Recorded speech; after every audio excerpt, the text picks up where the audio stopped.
অটোপাসের দাবিতে জাতীয় বিশ্ববিদ্যালয়ের উপাচার্যের উপর হামলার ঘটনা ঘটেছে। আজ বুধবার দুপুর 12টার দিকে গাজীপুরে বিশ্ববিদ্যালয়ের মূল ক্যাম্পাসের প্রশাসনিক ভবনের সামনে এ ঘটনা ঘটে। প্রত্যক্ষদর্শীদের বরাতে জানা গেছে, উপাচার্য যখন গাড়ি থেকে নামছিলেন ঠিক সে সময় স্নাতক 2022 সালের পরীক্ষার্থীদের একটি অংশ তাকে ঘিরে ধরে অটোপাসের দাবিতে স্লোগান দিতে থাকেন। এ সময় হঠাৎ ভিড়ের মধ্য থেকে কয়েকজন দুষ্কৃতকারী তার উপর হামলা চালানোর চেষ্টা করে এবং তিনি আঘাতপ্রাপ্ত হন।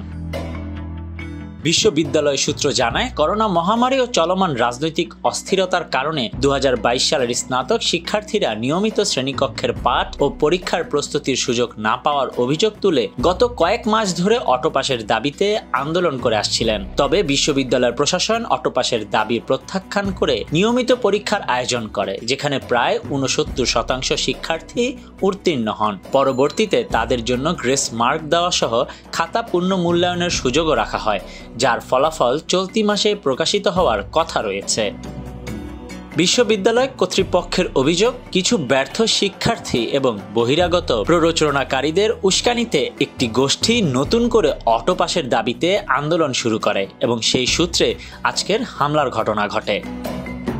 ঘটনার পরপরই বিশ্ববিদ্যালয়ের প্রশাসন গাজীপুরের গাছা থানায় মামলার প্রস্তুতি শুরু করেছে। হামলাকারীদের শনাক্তে সিসিটিভি ফুটেজ বিশ্লেষণের কাজ চলছে বলেও জানানো হয়েছে। বিশ্ববিদ্যালয়ের জনসংযোগ বিভাগের ভারপ্রাপ্ত পরিচালক বলেন, কোনো প্রকার অটোপাস দেওয়া হবে না। ভিসির ওপর হামলার ঘটনায় মামলা দায়ের করার প্রস্তুতি চলছে। Desk report, news now 24।